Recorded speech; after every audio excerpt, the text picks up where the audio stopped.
কে কেমন আছেন? আশা করি আল্লাহর অশেষ রহমতে খুব ভালো আছেন। আমিও আপনাদের দোয়া আলহামদুলিল্লাহ ভালো আছি। তো আজকের রেসিপি ইন্ডিয়ান কেরালাদের একটা ট্রেডিশনাল মিষ্টি, সেটা হলো বুন্দি মিষ্টি। তো এই বুন্দি মিষ্টিটা বানানোর জন্য লাগবে মাসকলার ডাল। এই যেখানে আমি মাসকলার ডাল ধুয়ে পরিষ্কার করে ভিজায় রাখছি। 3 ঘন্টা হয়ে গেছে। এটা 3 ঘন্টা 4 ঘন্টা ভিজাইলে ভালো হয়। তো এখানে আমার আছে 250 গ্রাম ডাল। এটাকে এখন আমি প্রথমে ব্লেন্ড করে নিব। ব্লেন্ড করে তারপর আমি কেরালাদের ট্রেডিশনাল বুন্দি মিষ্টিটা বানানো শুরু করব। এই যে ব্লেন্ড করে নিয়ে আসলাম আমি ডালটা। এই যে দেখেন একেবারে মিহি হতে হবে আর এরকম হবে। এই যে দেখেন ব্যাটারটা এই যে এরকম হবে আর একেবারে মিহি। এই যে দেখেন এখন এখানে আমি আর এটাতে কোনো বেকিং পাউডার বেকিং সোডা কিচ্ছু লাগবে না, এমনিতেই মিষ্টিগুলি মাশাআল্লাহ অনেক সুন্দর হবে। এখন এখানে আমি স্বাদ মতো লবণ দিবে, 1 পিঞ্চ দিব, যেহেতু মিষ্টিতে কিন্তু বেশি একটা লবণ লাগে না, আবার না দিলেও ভালো লাগে না। আর ডালটা যেহেতু সাদা এর জন্য আমি একটু ফুড কালার দিব, অরেঞ্জ কালার। এই যে 1 পিঞ্চ ফুড কালার দিয়ে দিলাম। এখন এটাকে একটু মিশাই নিব। আর আপনারা যদি সাদা রাখতে চান তাহলে সাদা বানাতে পারেন, ফুড কালারটা না দিলেও চলবে, কিন্তু ফুড কালারটা দিলে একটু সুন্দর হয়। এটা আমরা সবাই জানি, খাবারের মধ্যে ফুড কালার দিলে দেখতে সুন্দর হয়, বাস আর কিছুই না। এই যে এখন এটা মিশানো হয়ে গেল, এটা আমি সাইডে রেখে দিব। রেখে প্রথমে আমি চিনি শিরাটা রেডি করে নিব। চিনি শিরাটা বানানোর জন্য আমি এখানে 2 কাপ পানি দিয়ে দিব। এই যে এখন 2 কাপ পানির মধ্যে আমি 2 কাপ চিনি দিব। এই যে 2 কাপ চিনি দিয়ে দিলাম। এখন এটাকে আমি চিনি শিরাটা বানাই নিব। চিনি শিরা কিন্তু আমরা সবাই বানাতে পারি, এমন কেউ নাই যে আমরা পারি না। তো আমি আমার মতো করে দেখালাম। তো প্লিজ আমার ভাই বোনেরা, যদি আমার এই রেসিপিটা একটু ভালো লাগে তাহলে আমার চ্যানেলটাকে সাবস্ক্রাইব করবেন, লাইক করবেন, শেয়ার করবেন এবং কমেন্টস করবেন আর আমার পাশেই থাকবেন। এখন এই পর্যায়ে আমি দিয়ে দিব 2টা এলাচ। এই যে একটু ফাটাই নিলাম, দিয়ে এখন শিরাটাকে আমি বানাই নেব। আমার চিনি শিরাটা হয়ে গেল।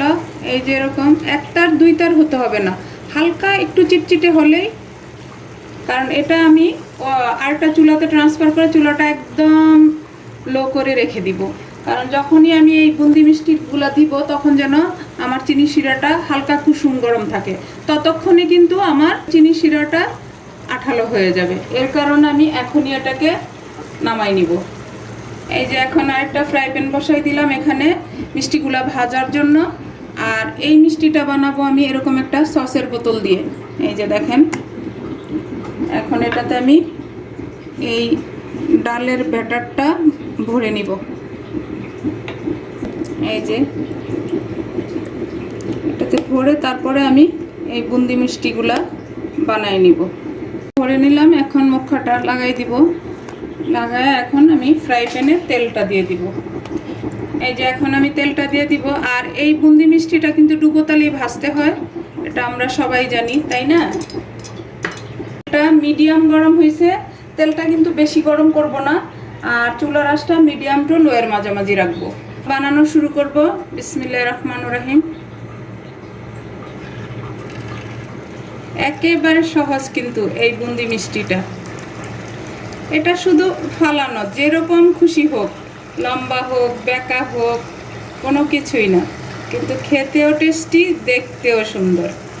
এই যে দেখেন মাশাআল্লাহ মাশাআল্লাহ। এটা খাওয়ার সময় মনে হয় কি আমরা বাংলাদেশে যে আমিরতি খাই না, সে আমিরতির টেস্টটা আসে। এক এক দেশের এক একটা কিন্তু ট্রেডিশনাল খাবার থাকে, তো ওদের এটা ট্রেডিশনাল খাবার। তো প্লিজ আমরা অন্য একটা খাবার ট্রাই করতে দোষ কি, তাই না? এই যে দেখেন মাশাআল্লাহ ফুলে ফুলে উঠতেছে। একেবারে সহজ আর ঘরোয়া উপকরণ দিয়েই এই মিষ্টিটা রেডি হয়ে যায়। এখন একটু নেড়ে দিব হালকা করে, দেখেন। আর যেখানে নাকি বেকিং সোডা, বেকিং পাউডার কোনো কিছুই লাগবে না,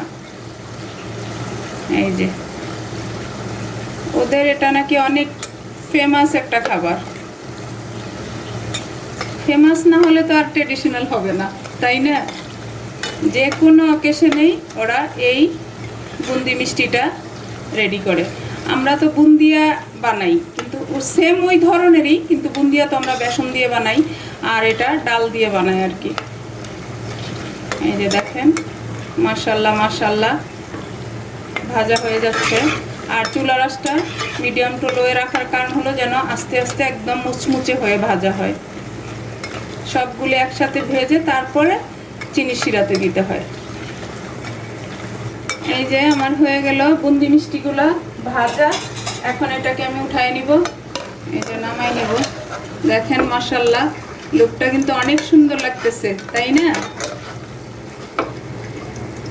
যে এখন আমি নামাই নিব, দেখেন একেবারে আমিরতির ফ্লেভারটা আসে এটার মধ্যে। আমিরতিও কিন্তু মাসকলার ডাল দিয়েই হয়। এই যে এভাবে আমি বাকিগুলি ভাজি, ভাজার পরে কিভাবে আবার এটা আমি চিনি শিরাতে দেই সেটাও আমি আপনাদের সাথে শেয়ার করতেছি। দেখেন বুন্দি মিষ্টিগুলি ভাজা হয়ে গেল। এখন এই যে আমার চিনি শিরাটা হালকা গরম আছে, এই পর্যায়ে আমি এটার মধ্যে ঢেলে দিব।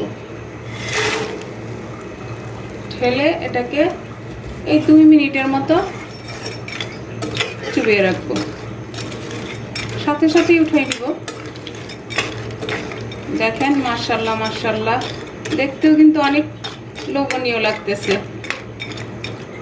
তো প্লিজ কার কার কাছে ভালো লাগলো আমাকে অবশ্যই কমেন্টসে জানাবেন। এই যে হয়ে গেল চিনি শিরাতে ডুবানো আর একদম কুরমুরে। এখন এটাকে আমি নামাই নিব। এই যে দেখেন মাশাল্লাহ, এই যে নামাই নিতেছি। চিনি শিরাটা একেবারে খেয়ে নিছে। আমি এই সবগুলা বুন্দিয়া মিষ্টি নামাই নিব। নামায় সার্ভ করে আমি আপনাদের সাথে শেয়ার করতেছি যে কেরালাদের ট্রেডিশনাল বুন্দিয়া মিষ্টিগুলি কেমন হলো।